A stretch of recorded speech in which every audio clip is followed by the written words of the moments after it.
France Inter.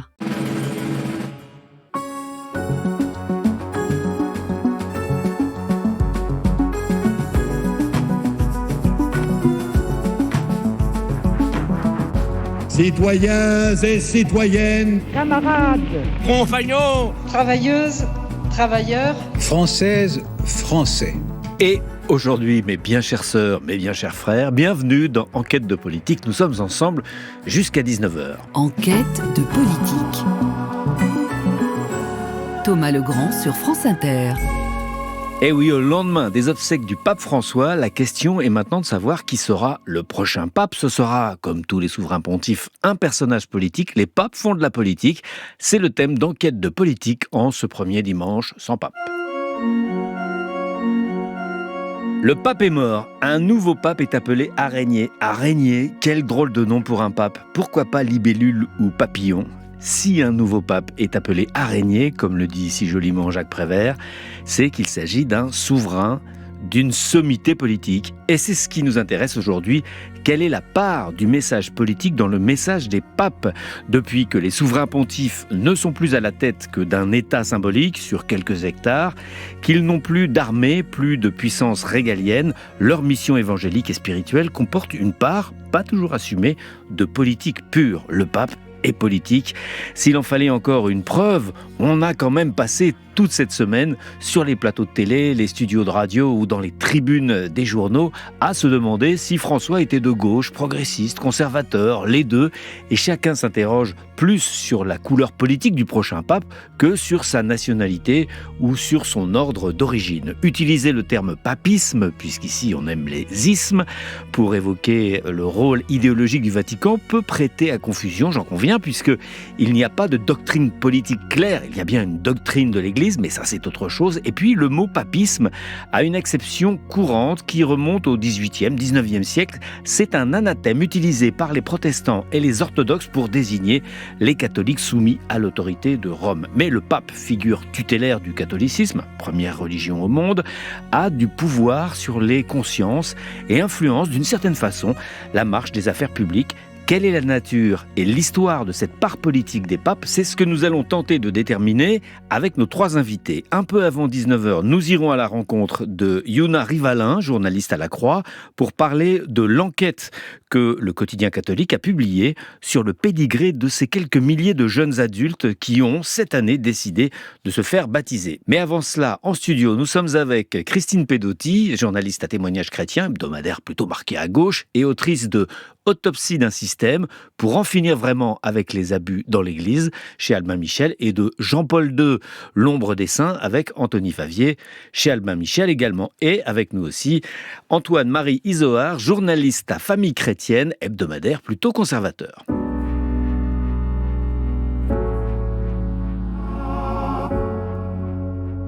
Christine Pedotti et Antoine-Marie Izoard, bonsoir. Bonsoir.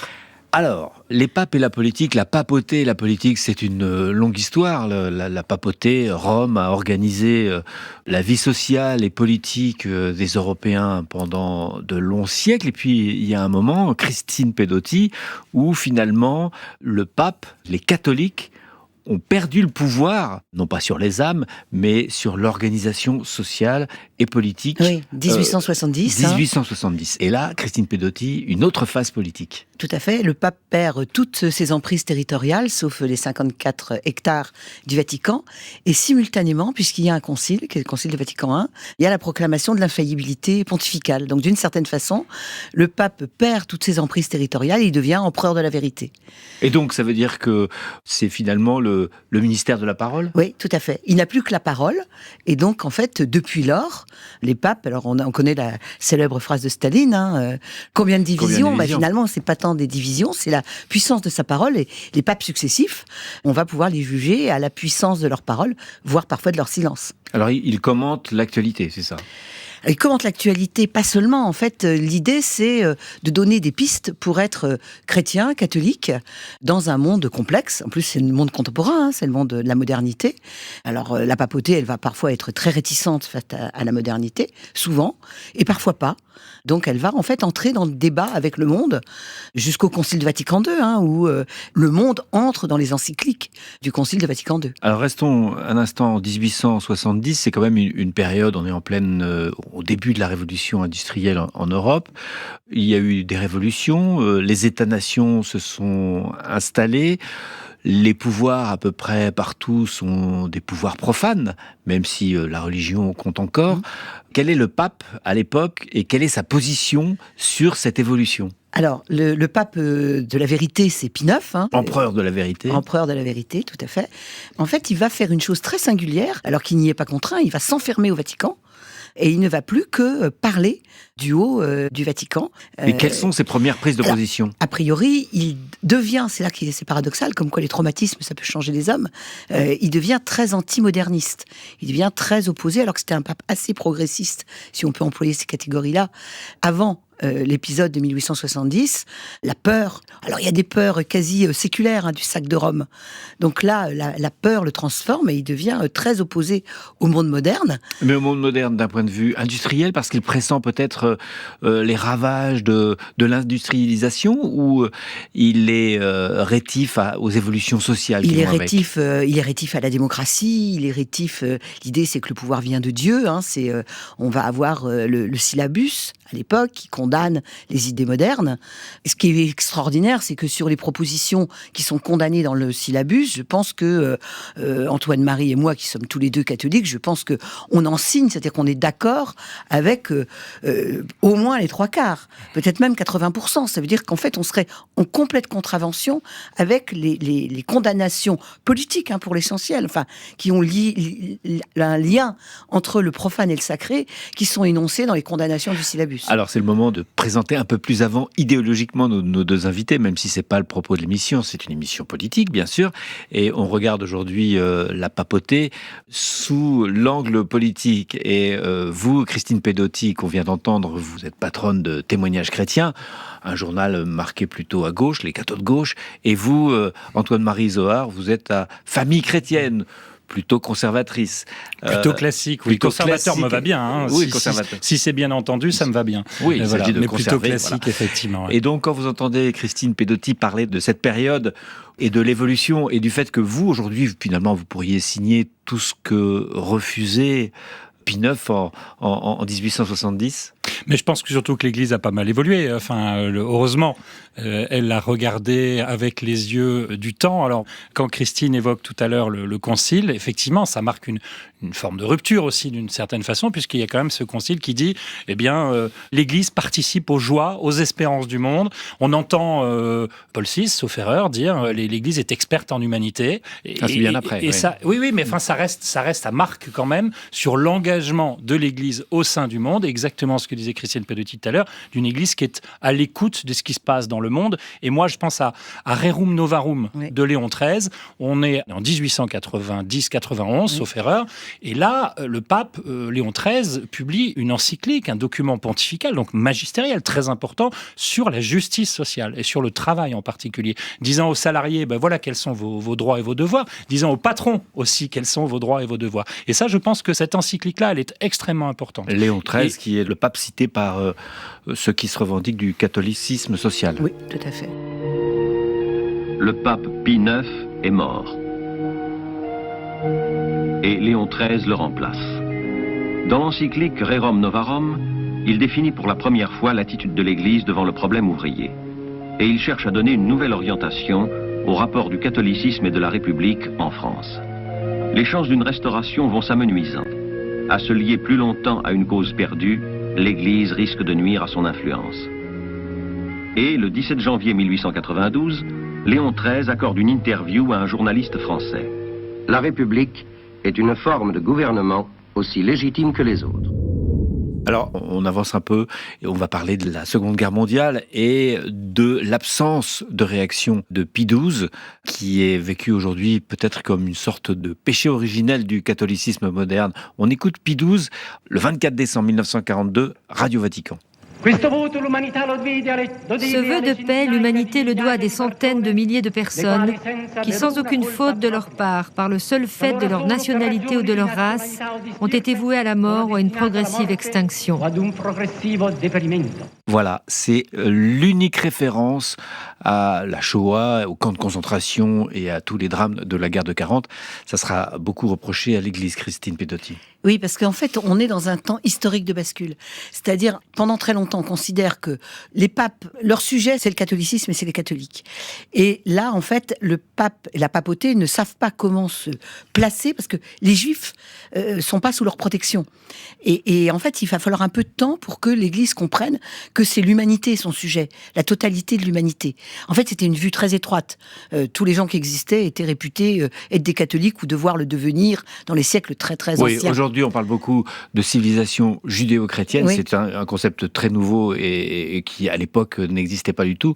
Et les Juifs étaient plutôt vécus comme, non pas des ennemis, mais enfin, il y avait un antisémitisme catholique. Il y avait ce qu'on appelle un enseignement du mépris. Ouais. Et il y a un anti-judaïsme chrétien et catholique très véhément. Et Pie XII en est encore imprégné. Mais c'est pas tellement ça, c'est qu'en fait, il ne se sent pas légitime pour parler de quelque chose qui n'est pas les catholiques. Alors que les papes d'après, ils vont considérer que l'humanité tout entière mérite leurs soins. Et d'ailleurs, le grand pape, après Pie XII, c'est Jean XXIII. Et Jean XXIII va écrire une encyclique qui s'appelle Pacem in Terris, qui la première fois, elle est adressée à tous les hommes et les femmes de bonne volonté, qu'ils soient chrétiens ou qu'ils soient pas chrétiens. Alors Jean XXIII, on le connaît à cause de Vatican II, et il est célèbre pour avoir finalement fait un virage, disons, progressiste de l'Église, de la liturgie, etc.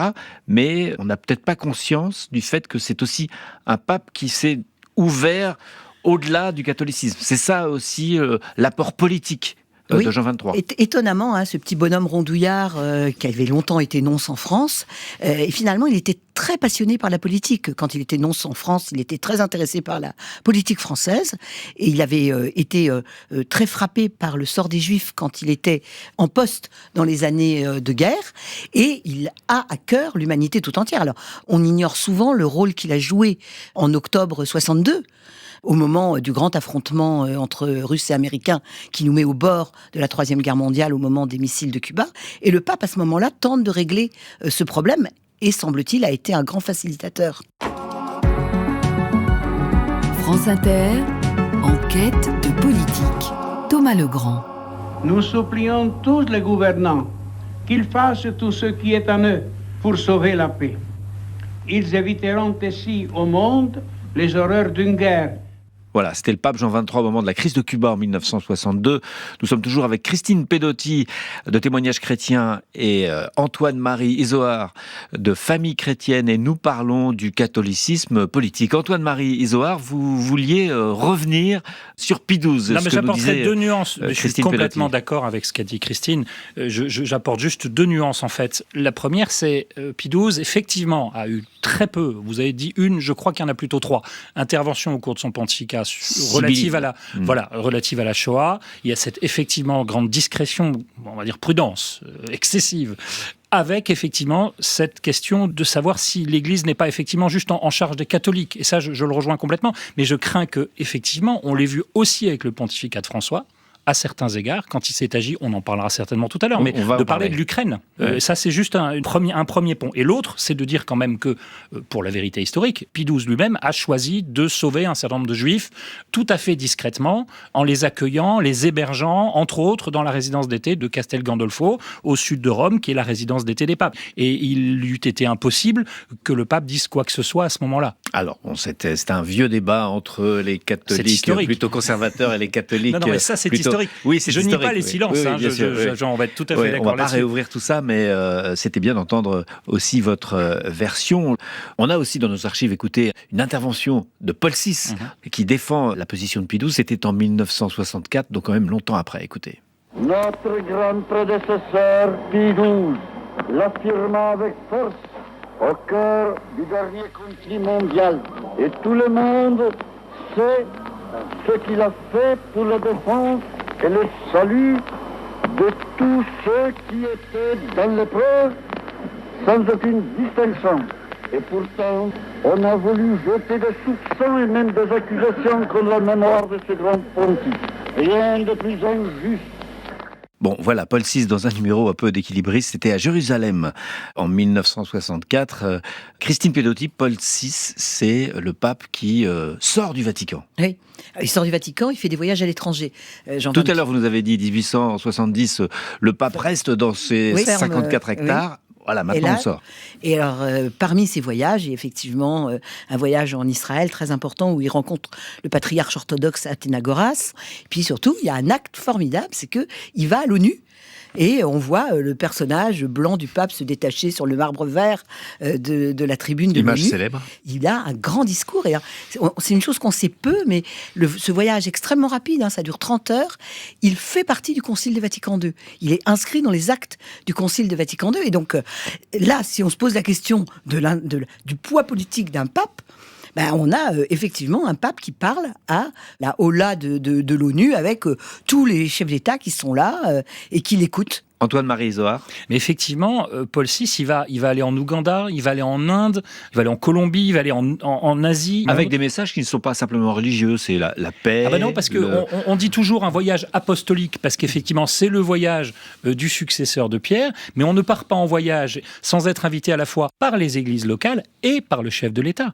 Et Dieu sait si on a vu au cours du pontificat de François, Emmanuel Macron, entre autres, invité à plusieurs reprises François, est tombé sur un os. Il y a un pape, Jean-Paul II, Antoine-Marie Isoard, qui lui, c'est plus simplement le ministère de la parole. Il pèse sur le cours du monde et notamment sur le sort du communisme. Déjà, c'est plus un Italien. Donc ça change tout. On a un pape qui arrive, non pas du bout du monde comme Bergoglio, mais du monde communiste. Mais du monde communiste, un pape qui sort du régime de Jaruzelski et qui, lui, dit ces mots incroyables au monde en octobre 78, le jour de sa messe d'installation. Non abbiate paura. N'ayez pas peur. Aprite, ouvrez, anzi, spalancate le porte a ouvrez Cristo. toutes grandes les portes du Christ. I confini degli stati, ouvrez les frontières des États, i sistemi economici, les systèmes économiques et politiques. Non abbiate paura. N'ayez pas peur. Alors, que veut dire ce « n'ayez pas peur », Antoine-Marie Isoard ? Je ne sais pas ce qu'il veut dire, mais je sais que moi, il résonne des années plus tard comme une parole prophétique. C'est peu de le dire, mais la peur, et encore aujourd'hui, elle domine le monde. La peur de tout, la peur de l'autre, de l'étranger, la peur de la différence. C'est un instrument politique. Et même, donc, c'est effectivement, de fait. D'ailleurs, c'est assez marrant de voir que plusieurs responsables politiques, y compris dans notre pays en France, ont utilisé cette phrase du « n'ayez pas peur ». Alors, je crois qu'il y a Jean-Marie Le Pen qui a tenté le coup, Marine Le Pen aussi, mais pas que. Devenu on l'a poncif, entendu, oui, un souverain impensif. Oui. On l'a entendu à gauche comme à droite, dans une période où effectivement on agite les peurs. Et ça a été le marqueur de combien, je crois que Jean-Paul II est allé 9 fois dans son pays, la Pologne, sauf erreur, c'est-à-dire 1 ou 2 fois de plus qu'en France. C'est vraiment un pontife qui a beaucoup visité la France aussi. Et il a changé la face de la Pologne et de l'Est. Voilà, on dit que c'est lui qui a enlevé les premières briques du mur de Berlin. Ouais. Pendant le pontificat de Jean-Paul II, s'est épanoui ce qu'on a appelé la théologie de la libération, qui est un mouvement politique important, né en Amérique du Sud, qui est un peu à l'opposé politiquement de ce que représentait Jean-Paul II. Est-ce que vous pouvez nous expliquer exactement ce qui s'est passé et quel était le rapport entre Jean-Paul II et la théologie de la libération? Alors, la théologie de la libération, elle naît plutôt avant. D'ailleurs, il y a un grand texte de Paul VI qui permet de l'appuyer, qui est Populorum Progressio. Et puis, c'est l'idée que, effectivement, il y a une forme de libération politique et spirituelle qui va de pair. Alors, souvent sont reprises les images de la libération du peuple hébreu en Égypte, qui habite les mythes chrétiens. Et donc, en fait, ce sont des théologies qui sont à la fois pour les pauvres, il y a une préférence pour les pauvres qui est énoncée de façon extrêmement claire, et effectivement une lutte contre les grands pouvoirs politiques et économiques, en Amérique du Sud en particulier. Il y a la violence mère, la violence numéro 1, ce sont les injustices qui existent partout. Don Helder Camara, en 1970. Des petits groupes de privilégiés dont la richesse est maintenue sur la misère des millions de concitoyens maintenu dans une situation sous-humaine. Après ces injustices qui sont la violence mère, la violence numéro 1, elles attirent, elles appellent la réaction des opprimés. Ça, c'est la violence numéro 2. Alors, on a ce péril de tomber dans une spirale de violence. C'est évident que les riches, que les gouvernements sont toujours plus forts. Ils peuvent nous écraser. Il n'y a que la violence des pacifiques qu'ils ne peuvent pas écraser. D'être là, au milieu du peuple, dénoncer les injustices, d'encourager la promotion humaine, c'est cela, je dis, politique. Alors, j'accepte volontiers l'accusation. Christine Pedotti, en luttant contre le communisme, Jean-Paul II lutte contre l'autoritarisme politique, une dictature, mais finalement, il abandonne un peu de fait le combat pour les pauvres. Je pense que ce combat contre le communisme qui l'a conduit à abaisser la capacité, à condamner très largement cette théologie de la libération, a probablement porté préjudice à la présence catholique en Amérique du Sud, où aujourd'hui on voit que les mouvements évangéliques et les mouvements athées sont puissants, puisqu'en fait il y a une forme de résurgence évidemment des sectes évangéliques. Oui, tout à fait. Et donc le catholicisme a pris un grand coup. C'est une sorte de contre-coup, parce que pour Jean-Paul II, le communisme c'est l'horreur. Donc en fait, tous ces mouvements qui parlent de libération du peuple par lui-même, etc., il pense que c'est du communisme, et il a eu, on peut dire, des méthodes de répression réelles sur le mouvement de la théologie de la libération. On a vu avec vous, Christine Pedotti, que finalement la question sociale avait tiraillé le pontificat de Jean-Paul II, avec la lutte contre le communisme d'un côté, et puis la fin de la théologie de la libération de l'autre côté. On a l'impression avec Benoît XVI, on va directement à Benoît XVI maintenant, on a l'impression que finalement la question sociale, la pauvreté n'est plus trop le sujet central, c'est plutôt la famille et l'organisation de la société. Écoutez, le pape Benoît XVI, on fait un saut temporel, le 14 septembre 2008. Le couple et la famille affrontent aujourd'hui de vraies bourrasques. Depuis plusieurs décennies, des lois ont relativisé en différents pays sa nature. Souvent, elles cherchent plus à s'adapter aux mœurs et aux revendications de personnes et de groupes particuliers qu'à promouvoir le bien commun. L'union stable d'un homme et d'une femme, ordonnée à la construction d'un bonheur terrestre grâce à la naissance d'enfants donnés par Dieu, n'est plus dans l'esprit de certains le modèle auquel l'engagement conjugal se réfère. De plus, la famille est aussi la cellule vivante de l'Église. Plus la famille sera imprégnée de l'esprit et des valeurs de l'Évangile, plus l'Église elle-même en sera enrichie et répondra mieux à ses vocations. Antoine-Marie Isoard, la famille, ça devient le message principal des papes, la cellule originelle de la société. Ça l'était déjà beaucoup sous Jean-Paul II. Ça l'était énormément sous Jean-Paul II. Alors avec des questionnements, mais aujourd'hui, mais avait développé toute une théologie du couple, de la famille, de l'amour, voilà. Moi, ce que je vois là dans ce discours qu'on vient d'entendre au Bernardin, qui est un discours extrêmement fort quand Benoît XVI vient à Paris en 2008, c'est que c'est un discours en fait qui dit au-delà de la famille, mais la famille en particulier, que Benoît XVI, Ratzinger, n'oublions pas qu'il était le préfet de la doctrine de la foi sous Jean-Paul II. Donc c'est celui qui va être l'artisan avec Jean-Paul II de la question de la lutte ou du combat contre la théologie de la libération. Donc on raccroche les wagons de ce qu'on a dit tout à l'heure avec Christine Pedotti.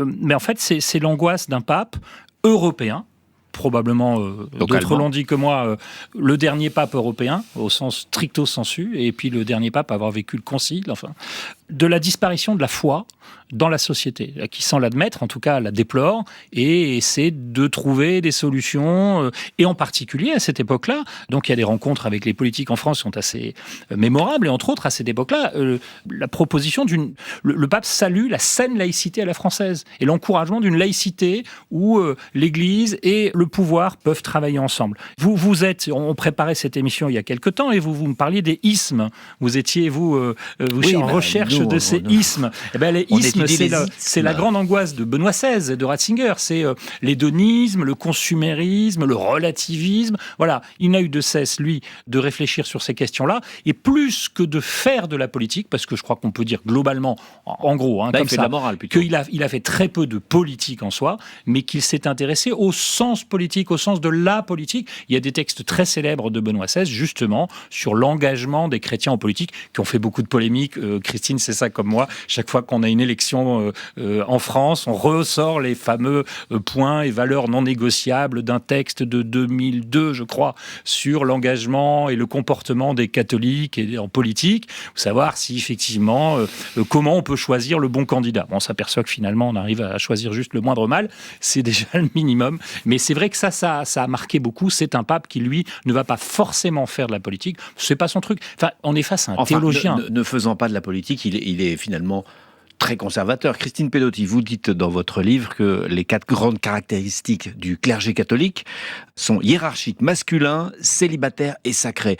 Alors, ça crée quand même quelque chose de structurel, de systémique, comme on dit aujourd'hui. Oui, alors c'est un poids systémique, un poids puissant, et évidemment, ça se heurte aux valeurs contemporaines, dans lesquelles on a de la diversité, des femmes, dans lesquelles les hiérarchies ont réfléchi à la façon dont les pouvoirs ont des contre-pouvoirs, alors que quand on a un système hiérarchique comme le système catholique aujourd'hui, le sacré, il descend du haut, il descend vers le bas, voilà. Et ça remonte jamais. Chaque pape est l'héritier de Pierre, qui est le continuateur de Jésus. Tout à fait. Ça traîne vraiment dans le catholicisme. Donc tout ça rigidifie. Et certainement, Benoît XVI a été le restaurateur de ça, parce qu'en fait, il a pensé, comme Jean-Paul II, parce que c'est, effectivement, je suis d'accord, c'est la figure pensante du pontificat de Jean-Paul II. Donc il y a une vraie continuité entre les deux.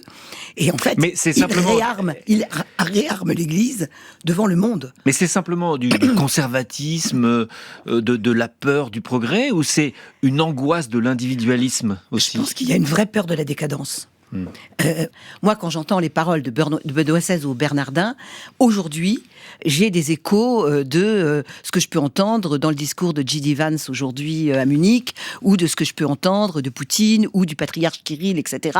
Cette espèce d'angoisse d'une décadence de l'Occident, parce que les valeurs familiales, les valeurs du couple, les valeurs de la famille ne sont plus tenues. Et je me dis, mais en fait, les prémices étaient là. Elles étaient là en 2008 dans ce discours. Et en fait, c'est un discours politique, paradoxalement. Vous reconnaissez, Antoine-Marie Izoard, que c'est un discours politique, un discours conservateur, un discours peut-être même réac ? On ne va pas dire le contraire. En revanche, j'ai toujours du mal à classer un pape à gauche ou à droite. Vous avez eu la gentillesse de nous classer avec Christine, l'un plus à gauche et l'un plus à droite. En revanche, avec les papes, j'ai beaucoup plus de mal. Enfin, je veux dire, prenons un tout petit peu de recul. On va évidemment aller sur le pontificat de François, ce pontificat qui a secoué, qui a bousculé l'Église. Allons-y. Mais impossible de dire que François serait... Alors, bien sûr qu'il a des... Ça dépend des sujets. Exactement. Mais je veux dire, c'est totalement évangélique. On va juste rappeler un instant les paroles de François, à la limite même de la brutalité, sur la question de l'avortement, sur la question je dis la brutalité à l'égard de femmes qui auraient avorté, de femmes qui se seraient retrouvées contraintes d'avorter. Effectivement, le pape dit c'est quasiment être un tueur à gages que d'avorter. Vous le trouvez trop brutal, vous ?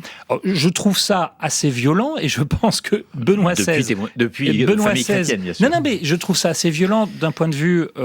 à entendre, c'est extrêmement difficile. Et c'est assez étonnant, mais c'est dans la personnalité aussi de François, qui était un homme assez rude, dans toutes ses positions d'ailleurs.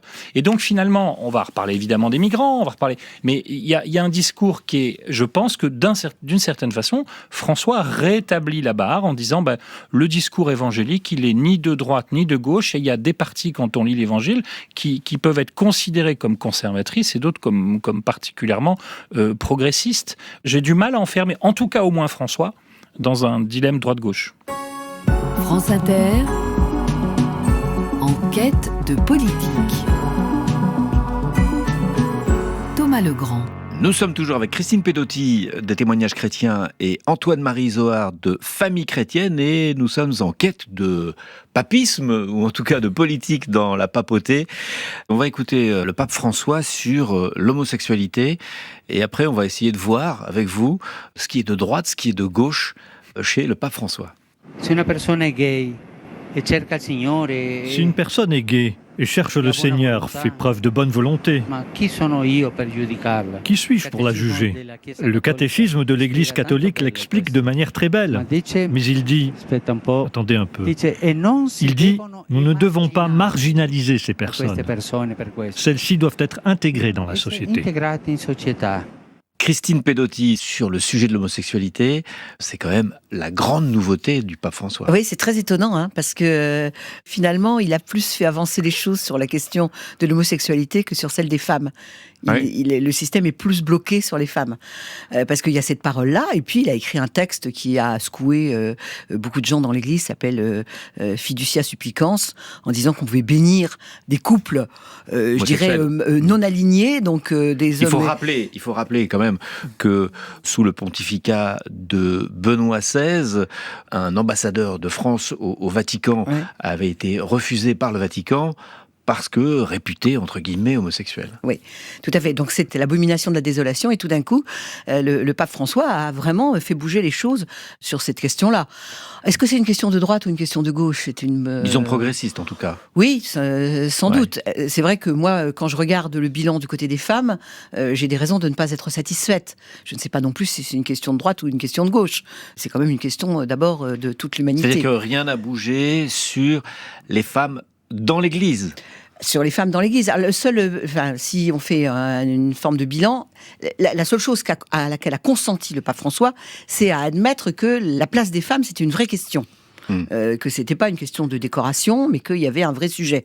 Alors, il y a remédié en partie en nommant quelques femmes à des postes de responsabilité, mais le système qu'on décrivait, hiérarchique, masculin, célibataire, sacré, ce système-là, il n'a pas bougé d'un iota, à tel point que quand, enfin, il fait un truc incroyable, il nomme une femme, Simone Brambilla, à la tête d'un dicaster, donc d'un ministère, elle est numéro 1, eh bien, on est obligé de lui mettre un numéro 1 bis à côté, qui est un cardinal, parce que les femmes, structurellement dans le catholicisme, il y a des choses qu'elles sont considérées comme pas capables de faire. Alors, Antoine-Marie Isoard, il y a un domaine sur lequel aussi on pourrait considérer que le pape est de gauche, ou en tout cas progressiste, c'est sur l'immigration.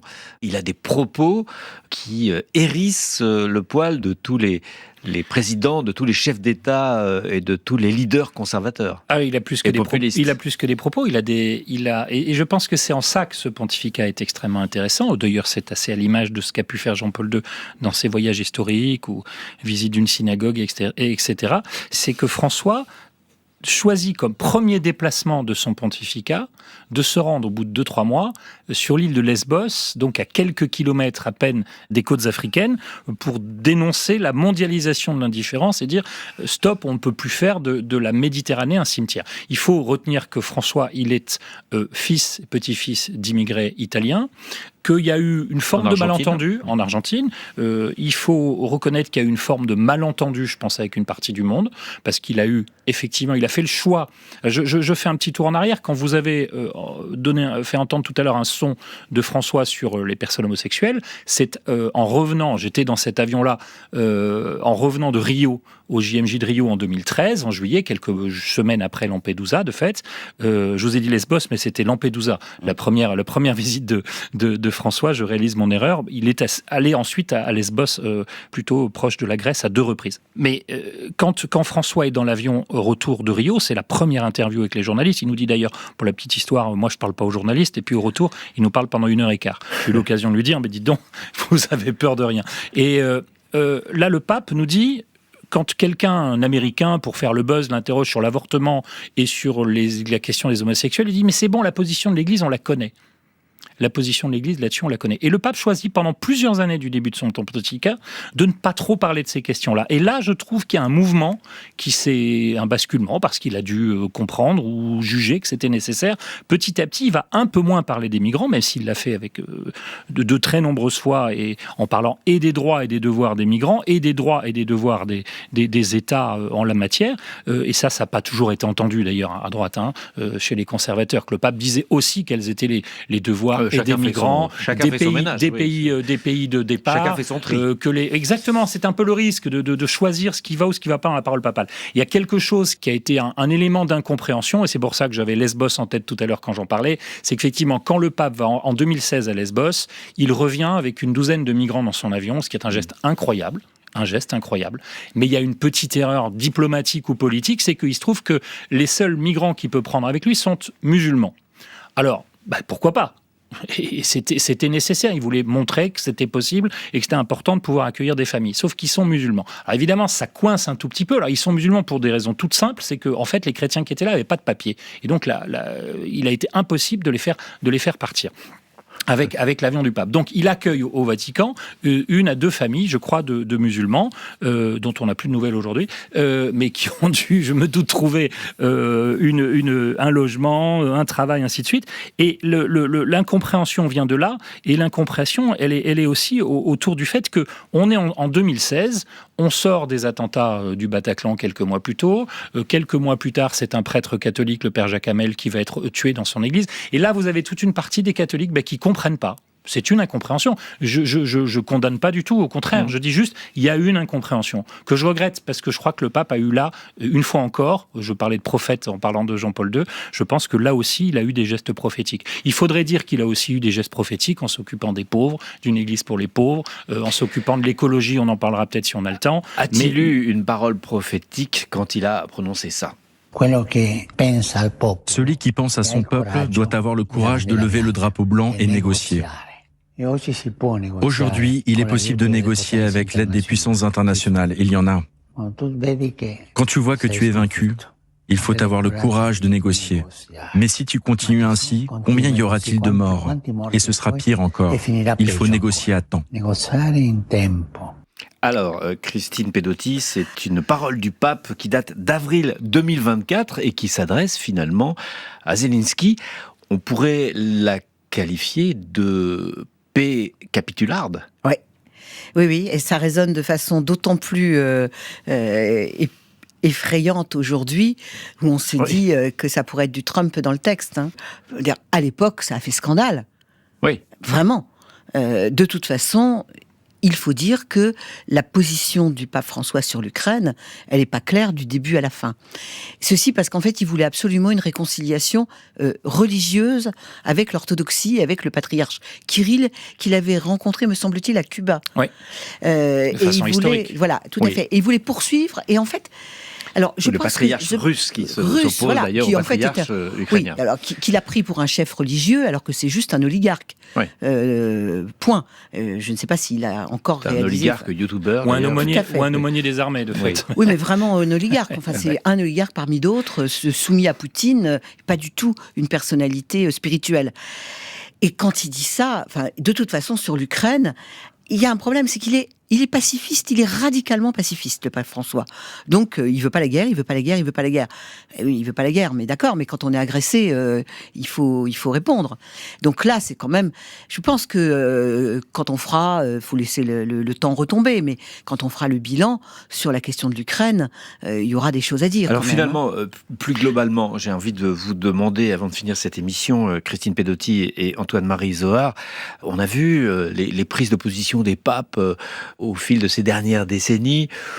Est-ce que c'est si important que ça ? Et est-ce que les chrétiens veulent finalement que leur pape, que la hiérarchie catholique leur donne des indications politiques, un prêt-à-penser politique ? Est-ce qu'ils le veulent vraiment, Antoine-Marie Zohar ? Ou alors est-ce qu'ils choisissent justement, ils font leur panier dans ce qui leur plaît ? Je pense que c'est facile. Je pense que ça dépend du pape qui règne, et que selon que l'on est catholique plus conservateur ou plus progressiste, on regarde ça avec pas mal d'hésitation. Mais l'avantage de l'Église, c'est qu'elle est sur le temps long. Elle est toujours en retard aussi. alors elle peut être en retard, mais elle peut être en avance sur certains dossiers. Oui, c'est vrai. Elle est sur le temps long, c'est-à-dire l'écologie, on n'a pas parlé d'écologie. On n'a pas parlé d'écologie, mais François, en suivant ce qu'avait fait Benoît XVI, que certains qualifiaient de pape vert d'ailleurs. Alors après, François évidemment est devenu le pape très vert, avec cette encyclique incroyable, très politique là aussi, publié juste avant la COP21, avec un accord à l'époque avec Ségolène Royal, si je ne dis pas de bêtises, pour essayer de faire en sorte que le document sorte avant. Et le pape François, il n'y a pas très longtemps de ça non plus, a publié un document sur l'intelligence artificielle avant qu'il y ait un sommet à Paris sur le sujet. Donc il y a un enjeu politique et je pense que l'Église continue effectivement à se soucier, il est important de se soucier de ce qui se passe dans le monde. Alors Antoine-Marie Izoard et Christine Pedotti, vous êtes deux grands spécialistes de sujet, donc tout le monde doit vous poser cette question maintenant que François est mort et que vous êtes reconnus comme étant de grands spécialistes. Tout le monde doit vous poser cette question. Est-ce que le prochain pape sera progressiste ou conservateur, Christine Pedotti? Alors, moi, je joue pas au loto avec le conclave. Hein. C'est le Saint-Esprit qui décide officiellement. C'est le Saint-Esprit qui décide. Donc, le tirage, moi, franchement, bien malin qui peut dire ce qui sortira du conclave dans la fumée blanche. Mais alors, en revanche, je vais dire une chose, c'est que sur ce coup-là, je me sens assez papiste. C'est-à-dire que avoir une grande autorité morale, religieuse et politique, qui est une voix qui résonne dans le monde, quand même un pape, a priori, c'est quand même assez évangélique. Bon, je veux dire, effectivement, si c'est un abominable conservateur, il me restera que mes yeux pour pleurer. Mais je pense que dans le monde tel qu'il est, dans le monde dangereux, sur la pauvreté, l'écologie, la paix. Sur la pauvreté, l'écologie, la paix, même si j'ai des choses à reprocher à ce que François a dit sur l'Ukraine. Je veux dire, il y a peu d'autorités morales, d'autorités de voix qui peuvent avoir une portée mondiale. Alors et donc, le mot papiste n'a plus cours parce que les papistes, c'était la façon dont les protestants qualifiaient le pouvoir catholique. Thomas, on me traite tellement de protestante que moi, je suis prête à enfiler la tunique du papisme. D'accord. Antoine-Marie Izoard, est-ce que vous avez un pronostic? Est-ce que le prochain pape sera conservateur? Je me risquerai pas. Je pense qu'il faut revenir aussi sur les grands coups de François. Je pense à Cuba, avec une réconciliation entre Raúl Castro et Barack Obama. Je pense au Soudan du Sud, je pense à tous ces voyages que François a fait en Irak et compagnie. Et ce choix des périphéries plutôt que des grands pays catholiques, je pense que le pape qui arrive ne pourra pas complètement rompre avec ça. Et je pense que c'est important. Et j'espère que, d'une certaine façon, en ressuscitant un peu Benoît XVI, les catholiques continueront à être des minorités créatives dans le monde, parce qu'évidemment, ils sont assez minoritaires, mais je crois qu'ils ont encore un message à passer. Bon, en tout cas, s'il y a un pari qu'on est certain de gagner, on peut considérer que le prochain pape sera un homme. Merci beaucoup, Christine Pedotti. Et un catholique. Merci beaucoup, Antoine-Marie Izoard. France Inter, en quête de politique. Thomas Legrand. C'était vendredi dernier, fin d'après-midi, avant qu'elle ne rejoigne Rome pour son journal La Croix. Je retrouve la journaliste Yuna Rivalin dans un café du 20e arrondissement à Paris et nous évoquons l'enquête menée sur 1000 jeunes adultes catéchumènes, des nouveaux baptisés à Pâques, sur 10 000, un chiffre en hausse. Qui sont ces jeunes ?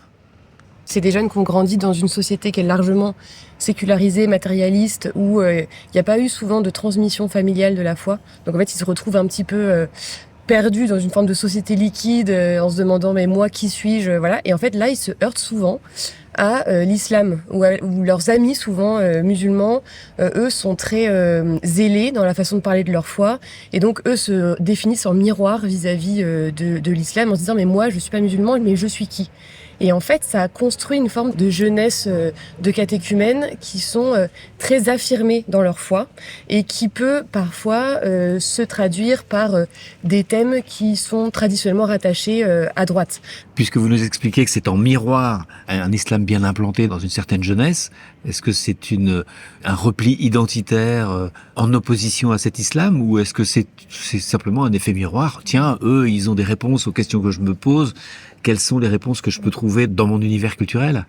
Alors c'est plus ce que vous disiez sur la phase miroir, en se disant ils me posent des questions parce que leurs amis, souvent c'est une transmission horizontale en fait de la foi, donc c'est les jeunes qui se parlent entre eux de religion très facilement, beaucoup plus facilement que la génération des millennials par exemple. Donc ils vont être questionné par les musulmans sur mais toi du coup c'est quoi, t'es chrétien, c'est quoi ta foi, en quoi tu crois, c'est quoi la Trinité, etc. Et ça va les amener à se poser des questions. En revanche, dans l'étude qu'on a faite, on leur a demandé un peu quelle était l'origine de leur parcours spirituel, et il y a quand même 5% qui nous ont dit que le premier facteur de leur questionnement spirituel, c'était de redécouvrir les racines chrétiennes de la France, qui est un thème qui peut être traditionnellement quand même rattaché à droite. 5%, c'est pas énorme. 5%, c'est pas énorme, mais en revanche, si on prend ce qu'on leur avait demandé, quelle était la première chose qui les ramenait à la foi, la deuxième chose et la troisième chose, le fait de redécouvrir les racines chrétiennes de la France, c'était 21% au total, donc un jeune sur 5.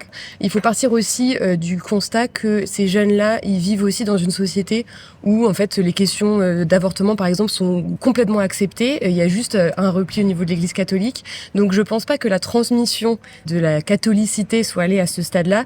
En revanche, nous, ce qu'on leur a demandé, c'est est-ce que l'Église est marginalisée vis-à-vis de ses positions sur les questions de sexualité ? Et un jeune sur 2 trouvait que c'était le cas. Est-ce que vous avez l'impression que cette jeunesse qui s'est baptisée va amener l'Église dans son ensemble à être plus moderne, à accepter plus les évolutions sociétales, ou au contraire à aller plutôt vers la tradition, comme on a l'impression que l'Église le veut? Alors, l'Église institutionnelle, en tout cas. Alors, c'est difficile de répondre à la question parce qu'il y a vraiment des jeunes qui viennent de tous les horizons. Il peut y avoir, notamment via la transmission de la foi par les réseaux sociaux, il peut y avoir souvent un risque de dérive rigoriste parce qu'on voit que sur les réseaux, notamment TikTok, il y a un peu à boire et à manger. La femme chrétienne est celle qui a compris que le secret de la féminité repose dans la transmission de la vie. L'abbé Ruffray, influenceur catholique et conservateur, star de TikTok. Il y a plusieurs façons de transmettre la vie, mais bien sûr, d'abord par la maternité, ou par plusieurs autres formes de fécondité.